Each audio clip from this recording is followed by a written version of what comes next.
Hello नमस्कार दोस्तों।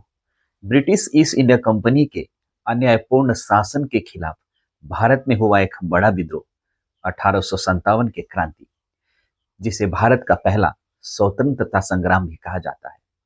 यह क्रांति भारत के इतिहास में एक महत्वपूर्ण मोड़ थी, जिसने अंग्रेजी हुकूमत की जड़ें हिला दी थी, जिसने न सिर्फ भारत बल्कि पूरी दुनिया के इतिहास को बदल दिया। तो चलिए जानते हैं उस महान क्रांति के बारे में।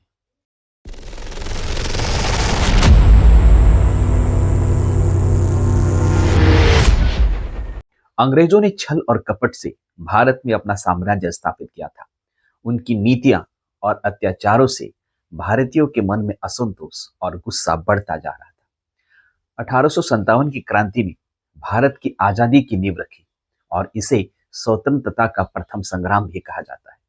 इस विद्रोह ने पूरे देश में ब्रिटिश शासन के खिलाफ व्यापक असंतोष और संघर्ष की भावना को जन्म दिया, जिससे बाद के स्वतंत्रता आंदोलन को प्रेरणा मिली। भले ही यह विद्रोह सफल नहीं हुआ, लेकिन इसने भारतीय समाज में राष्ट्रीय चेतना जगाई और आगे चलकर Congress, non cooperation movement, civil disobedience movement, Bharat छोड़ो आंदोलन जैसे मार्ग को प्रशस्त किया। 1857 की क्रांति ने यह दिखा दिया कि भारतीय एकजुट होकर विधि से सत्ता का विरोध कर सकते हैं। यही भावना अंत 1947 में आजादी तक पहुंची। 1857 की क्रांति का मुख्य उद्देश्य ब्रिटिश ईस्ट इंडिया कंपनी के अन्यायपूर्ण शासन को समाप्त करना और भारत से अंग्रेजी सत्ता को उखाड़ फेंकना था। क्रांति की शुरुआत होती है 10 मई 1857 को मेरठ छावनी से, जब भारतीय सैनिकों ने अंग्रेज अधिकारियों के खिलाफ विद्रोह कर दिया। इसके बाद विद्रोही दिल्ली पहुंचे और बहादुर शाह जफर को अपना नेता घोषित कर दिया। यह विद्रोह जल्द ही कानपुर, झांसी, लखनऊ, इलाहाबाद और बिहार सहित उत्तर और मध्य भारत के कई हिस्सों में फैल गया। वैसे तो बहुत सारे कारण था 1857 की क्रांति के, लेकिन विद्रोह की शुरुआत होती है मंगल पांडे और गाय और सुअर की चर्बी से। जी हाँ, 1857 की शुरुआत में ईस्ट इंडिया कंपनी ने भारतीय सेना में नई एनफील्ड राइफलें बांटना शुरू किया। इन राइफलों के कारतूसों को खोलने के लिए सैनिकों को उन्हें दांत से काटना पड़ता था। अफवाह फैली कि इन कारतूसों में गाय और सुअर की चर्बी का इस्तेमाल हुआ है। हिंदू सैनिकों के लिए गाय पवित्र थी और वहीं मुसलमानों के लिए सुअर हराम। दोनों ही धर्मों के सैनिकों के लिए यह कारतूस उनका धर्म भ्रष्ट करने जैसा था। सैनिकों ने इन कारतूसों का विरोध किया। सबसे पहले बैरकपुर छावनी में मंगल पांडे ने 29 मार्च 1857 को अंग्रेज अफसर पर हमला कर दिया। मेरठ छावनी में 85 सिपाहियों ने 24 अप्रैल 1857 को कारतूस लेने से साफ इनकार कर दिया। इन्हें सजा दी गई, जिससे विद्रोह की आग पूरे देश में फैल गई। देखते ही देखते दिल्ली, लखनऊ, कानपुर, झांसी जैसे शहरों में विरोध फैलता गया। इसके बाद उन्हें गिरफ्तार कर लिया गया। गिरफ्तारी के दौरान मंगल पांडे ने अपनी बंदूक की नली अपने सीने पर रखकर पैर के अंगूठे से ट्रिगर दबा दिया और खुद को गोली मार दी, लेकिन वो एक गंभीर रूप से घायल होकर बच गए। उन्हें अस्पताल ले जाया गया। फिर ब्रिटिश हुकूमत ने उन्हें 8 अप्रैल 1857 को तय तारीख से पहले ही फांसी दे दी। उनकी शहादत ने देश भर में आजादी की चिंगारी जला दी। उधर झांसी में रानी लक्ष्मीबाई ने अंग्रेजों के खिलाफ विद्रोह का बिगुल फूंका। उन्होंने अपनी सेना तैयार की। दरअसल डॉक्ट्राइन ऑफ लेप्स नीति से नाराज थी Rani Lakshmibai. Doctrine of lapse British East India Company की एक विस्तारवादी नीति थी, जिसे गवर्नर जनरल लॉर्ड डलहौजी ने 1838 से 1856 के बीच लागू किया था। इसके तहत अगर किसी भारतीय रियासत के राजा की मृत्यु हो जाती और उनका कोई सगा बेटा यानी कि नेचुरल हेयर नहीं होता, तो उस राज्य को अंग्रेज अपने साम्राज्य में मिला लेते थे। ब्रिटिशों ने दत्तक पुत्र यानी कि एडॉप्टेड सन को उत्तराधिकारी मानने से साफ इनकार कर दिया, जबकि हिंदू परंपरा में दत्तक पुत्र को भी पूरा अधिकार मिलता था। झांसी के राजा गंगाधर राव की मृत्यु 1853 में हो गई। उनकी कोई संतान नहीं थी, तो उन्होंने अपने इस रिश्तेदार के बेटे आनंद राव को गोद लिया, जिसका नाम बदलकर दामोदर राव रखा गया। लेकिन ब्रिटिशों ने इस गोद को मान्यता नहीं दी और डॉक्ट्राइन ऑफ लेप्स लागू कर झांसी को अपने कब्जे में लेने का आदेश दे दिया। रानी लक्ष्मीबाई ने अंग्रेजों की इस नीति का डटकर विरोध किया। उन्होंने कहा, मैं अपनी झांसी नहीं दूंगी। रानी लक्ष्मीबाई ने सेना तैयार की, जनता को संगठित किया और 1857 के विद्रोह में अंग्रेजों के खिलाफ मोर्चा खोल दिया। उनकी वीरता और बलिदान ने झांसी को स्वतंत्रता संग्राम का प्रतीक बना दिया। 1857 में जब विद्रोह भड़का, रानी लक्ष्मीबाई ने झांसी के किले में अंग्रेज का डटकर मुकाबला किया। तात्या टोपे जैसे सेनापति उनके सहयोगी बने। अंग्रेजों ने झांसी पर हमला किया, लेकिन रानी ने अपने बेटे को पीठ पर बांधकर घोड़े पे सवार होकर वीरता से युद्ध किया। 1857 में जब विद्रोह भड़का, रानी लक्ष्मीबाई ने झांसी के किले से अंग्रेजों का डटकर मुकाबला किया। तात्या टोपे जैसे सेनापति उनके सहयोगी बने। अंग्रेजों ने झांसी पर हमला किया, लेकिन रानी लक्ष्मीबाई ने अपने बेटे को पीठ पर बांधकर घोड़े पे सवार होकर वीरता से युद्ध किया।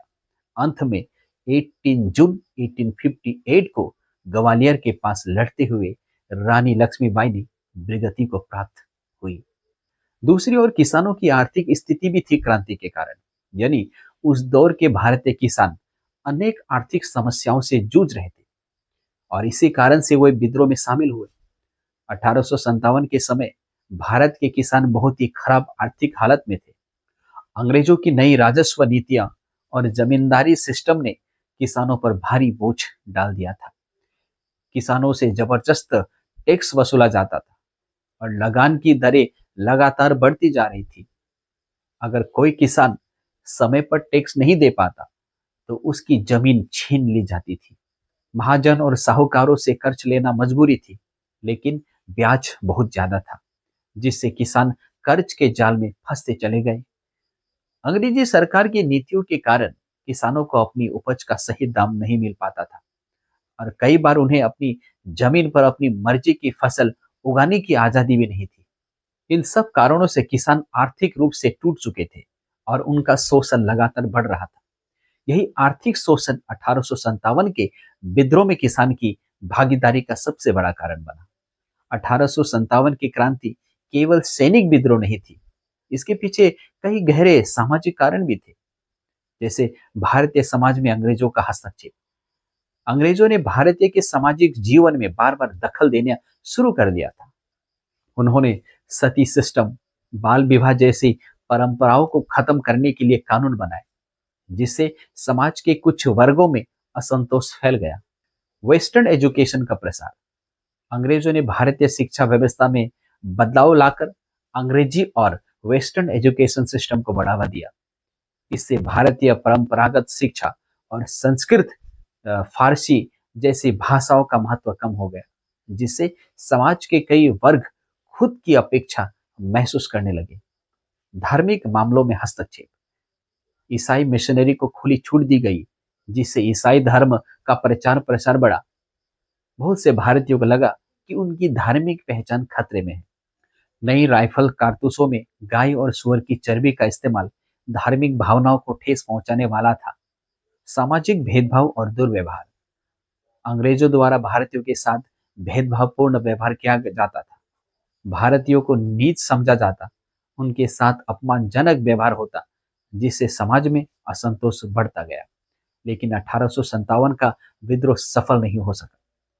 अगर सफल हुआ होता तो शायद हमें आजादी 1857 को ही मिल जाती। आखिर ये आंदोलन असफल क्यों हुई? एकता का अभाव।